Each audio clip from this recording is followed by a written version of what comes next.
I always feel that I have to tell that joke about my wife knowing more than Google, right? She knows everything. And if I spend all my time in the bedroom Googling, I'd hate to know what I know. So I'm actually passionate about 3 letters. And those 3 letters are WTF.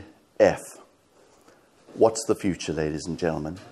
Seriously, I can see everyone thinking, what? And why I'm passionate about those 3 letters is because all executives at one stage of your lives will sit back and you start thinking to yourself, the world is changing so much, so many different things are happening to you, and you kind of take that big, deep breath and you ask yourself, what the fuck do I do now? It is crazy out there. There's so many things happening. And I hear lots of people talking about digital disruption. I live in that world every day, and I'm not convinced it's digital that is disrupting. What's really happening is the relationship between the consumer, between business. That's what's changing. That's what the disruption is actually. So if we look at what trust really is, and there's so many different ways to define it. And I love Reid Hoffman. He's CEO and founder of LinkedIn. This guy's incredible. And he simply distilled it down to trust is really about a lot of consistency and a lot of time. Now that makes it really challenging if you're building this rapid business in this fast-changing digital world, because really, how do you keep this consistency time and time again over billions of users, building these digital experiences? And the most difficult part is time. We can't accelerate time. So how do we speed the time up? Because otherwise we're never going to establish trust. Now it's been happening quite often, and I figured I'd have a look at a couple of industries where this trust has been disrupted. And I always remember as a kid listening to the radio. And what do you do when you're listening to the radio? You're a pirate as a kid. You recorded every song for every girlfriend you wanted to put a love tape to, or for your ghetto blaster, that you could just walk around strutting as though you knew what you're doing with those 2 speakers, couldn't hear yourself think. But you were a pirate. You stole music. And I remember hearing an ad going, do you let your kids steal music, record our radio time? They will go on to be drug users, murderers, kidnappers. It was terrifying. And then along came Napster. And they were like, well, actually, in this new world where I can copy anything, it's no longer about putting a tape in and recording it. It's right-click and copy. And I can paste it everywhere, and everybody can have access to it. We created this huge world of pirates. And the world, or the record industry, went nuts. The trust between their users and the music and the musician was getting annihilated. They went after Napsters, and they filed lawsuits and shut them down. And along came a whole lot of other businesses. Spotify. Let's do it legally. Let's charge a subscription rate. But what was happening is the likes of Apple started taking 30% of that fee. And as users, how do you feel? Do you feel you trust these services? So even that's starting to disrupt. There are people like Imogen.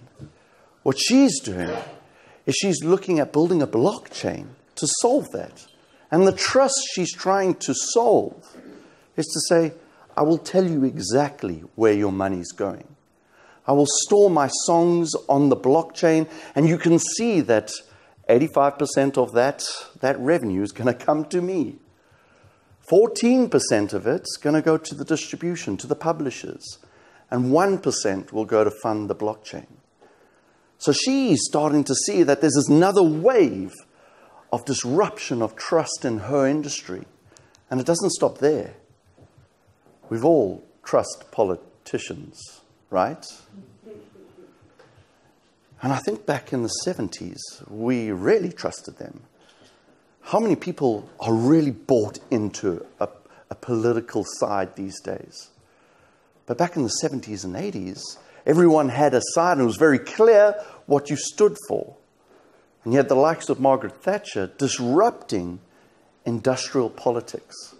She was rethinking the trust between business and consumers, right or wrong. Look where politics is now. It's all over the show. Where is it? How many countries are seeing this trust between political parties, government, starting to wear down? I love this photo because it's two countries struggling to figure out where our identity is, so we break into dance. Some better than others. I actually haven't seen the actual video, but I can picture it's a bit like me. I'm a dad dancer. So where else is it being disrupted? Relationships.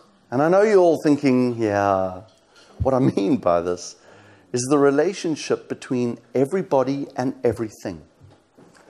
Our relationships with our family, with our partners, our relationships with our mobile operators and banks. That's all being questioned at the moment. It's all being written on a piece of paper. A marriage contract, a Vodafone contract. It's all that trust is being governed by paperwork, and that's under pressure now. Kind of makes me think about my wife, funny enough. Because this trust is no longer just between humans and corporations, but it's also between humans and things. I don't know how many of you guys have a Google Home or an Alexa. Hopefully, as a Googler, you all have Google Homes and no Alexa in your rooms. But when you buy one, you kind of ask yourself, where do I put it? So I remember putting it in the kitchen, and it was about a year ago. I put my Google Home in the kitchen, and I remember turning it on, and it's the same problem. What do you say to it? Okay, Google.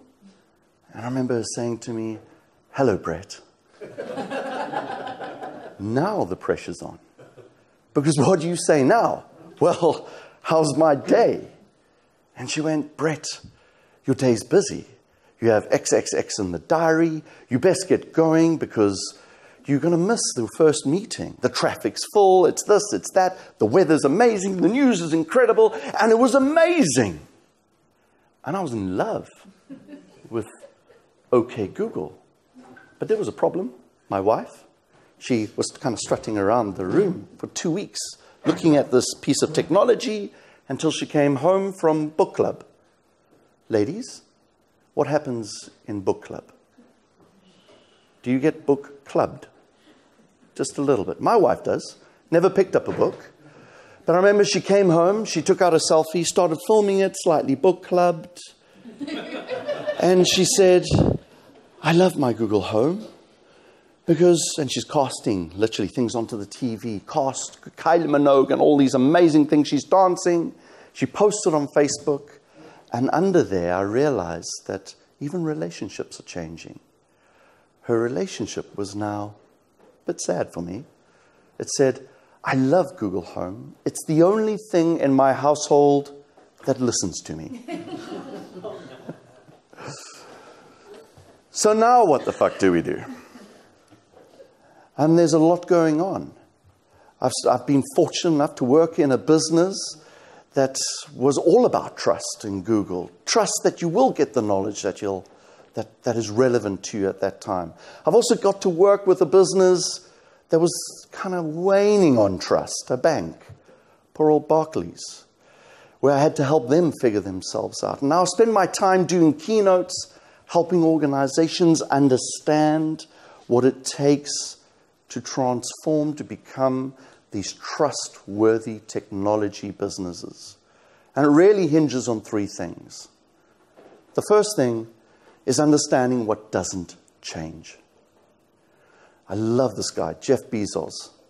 What doesn't change in his business is that customers will always want things cheaper, delivered quicker, and better. That never changes. So I help organizations understand what doesn't change in this crazy, fast-changing world. because there's so much change happening. You could look at every piece of technology, every single keynote speaker telling you about all these amazing things, but what's relevant to me? If I look at the world of blockchain, smart contracts are changing every relationship. Even the relationship between an engagement ring and a diamond. You're able to track whether it's blood diamonds or not blood diamonds using trustworthy blockchain technologies. So what technology is impacting your business? How is it impacting it? And then the third one is really about, how do you change?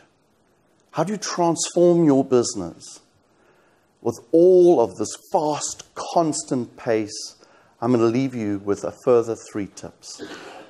The first one is, how many of you don't know this chap? So be more like him. Try technology. Get out there, use it. If you get really good at it, you may just become a president. How many of you don't know this chap? Bernie Madoff. So don't be like him. And the reason why I say don't, he was fabulous at failing big. I personally think he was a crook, but if you speak to him, he admits he failed big. Learn to fail small. To innovate, to keep changing, you need to fail small. Don't be a Bernie. Does anybody know Sean? No. It's not his best side. Sorry about that. But it's a very important step. Don't be an ass. And what I mean by that is, as you go through this change, you'll see a couple of things.